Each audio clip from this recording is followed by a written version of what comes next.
she'd raised her daughter alone. But recently, after a long battle, she received some compensation from the government for Gamej's death, and her daughter is now married. At last, joy has come into Mahinder's life.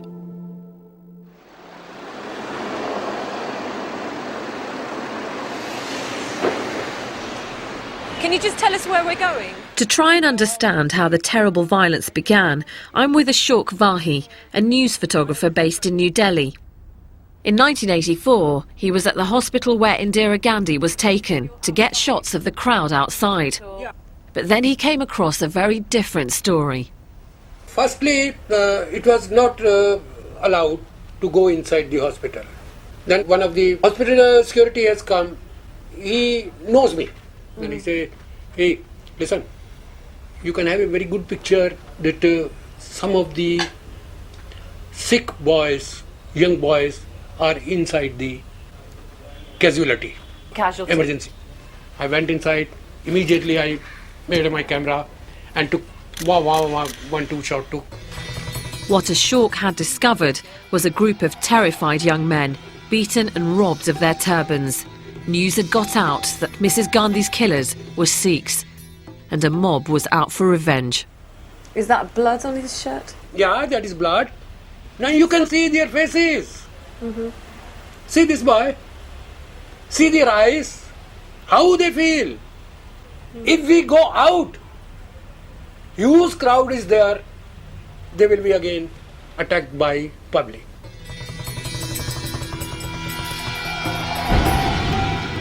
As the rioting spread across Delhi, a friend who just arrived by train from the Punjab called Ashok and told him to get to the station as soon as possible. What Ashok saw there appalled him. No longer just beating, the mobs were now killing. The picture he took was printed in newspapers around the world. I've just spoken, Ashok, to a woman who lost her husband on a train coming in from Punjab. Her husband was dragged from the train. Yeah. This could be the train. Yeah. As a Hindu, seeing all of this happening for the first time in your life. Yeah, that is the first time in my life. How did that make you feel? I feel and I pray this will not happen again anymore in this country. But then Ashok went from observing the drama to being part of it. On the evening of the 1st of November, a Sikh friend called Narinder Singh Barnala came to Ashok, too terrified to go home. He realised that the only option was to hide his friend in his tiny dark room. Yeah, in the night we put some newspapers. You just put some newspapers for him to sleep on? Yeah. It's very small, but whether it is a big or whether it is a small, we have to manage, we have to save his life. So how long did you keep him in this very tiny space for? 2 days. Did you have any moments where you nearly got caught out? Yeah, it was a 1 or 2 times there was a chances when the mob came outside my office and they are trying to burn one Sikh shop here. What would have happened if somebody had found out? He can be shot dead. He can be beaten like anything because people are very scared. So standing in this space after 25 years, how does it make you feel talking about this? I feel proud of me that I have saved one life. I have saved my friend's life. I'm proud of me. I'm proud of you. Thank you. Thank you. Thankfully, Ashok was one of many Hindus whose first thought was to protect Sikh friends and neighbours.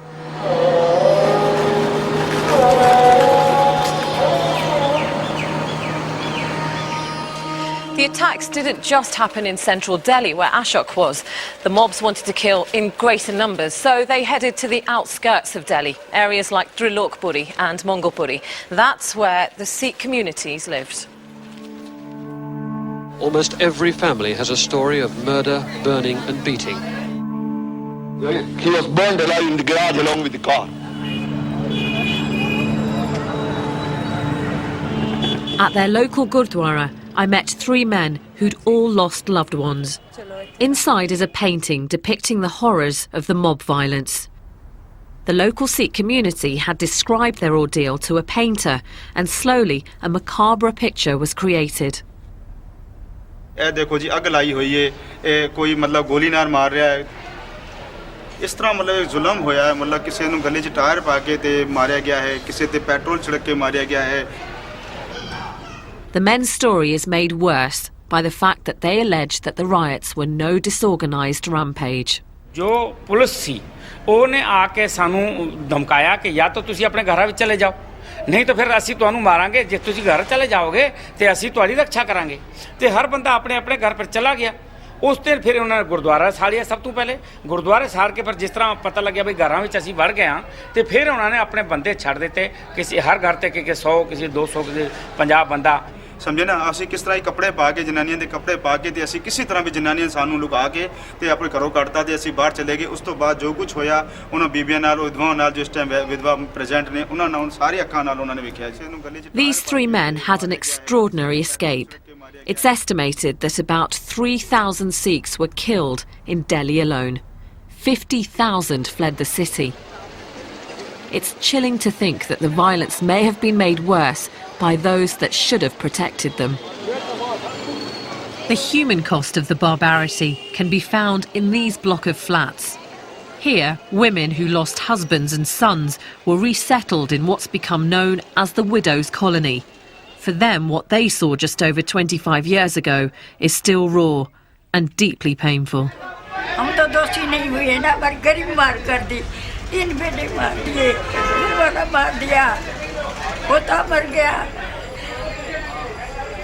हमारे घर में मरते तो ना गया ना आप बताएं आपके परिवार पर क्या बीती गई क्या हुआ था मेरे 4 लड़के 4 लड़कों को मेरे को जला दिया मट्टी का तेल दुनिया के कमरे में निकलते रहे वो घेर घेर के जलाते रहे टायर भी लगा दिया बीच में दोनों के और आग लगा दी हाय मम्मी हाय पापा हाय मम्मी हाय पापा कर रहे और हम उधर रो रहे आपने देखा अपनी आंखों से देखा ये मेरा लड़का मुंडा बड़ा सोटी से मारा लाठी से ऐसा सो रहा लड़का हमारा दिन भर दिन आपकी जिंदगी आसान होती है कि नहीं जब हम हमारा अंतकाल होएगा ना ये दुख तो तभी भूलने वाला बेटा जिंदगी में तो भूलने वाला ही नहीं ये तो नहीं भूल सकते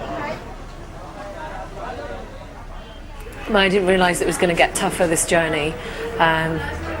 Talking to families who have lost several generations, sons, husbands, grandfathers, and all in the name of religion, it makes me feel sick to the stomach. I was just sitting there thinking, for me personally, my dad is my rock. I can't imagine my life without a father figure, without my dad. I can't imagine my life without my dad. And they've lost all their male figures in their family, and that's really hit me more than anything.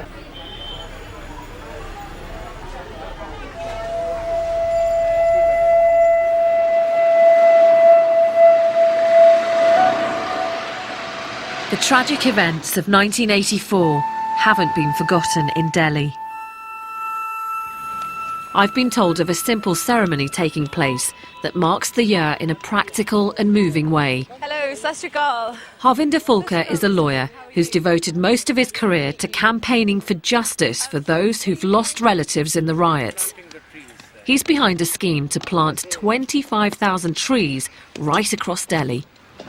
This is in memory of those who were killed in 1984, and so that their memory goes into the history.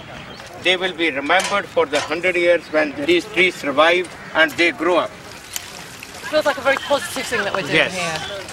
Harvinder then invited me to plant a tree. I knew in whose memory I wanted to dedicate it. Well, thanks for letting me do this, because I'm doing this for Mahinder Kaur, whose husband was killed on a train, and all the other victims that I've met along this journey, really, for their strength. Put a special mark on this so that I recognise this when I come back. Thank you for allowing me to do that. Oh, you're most welcome.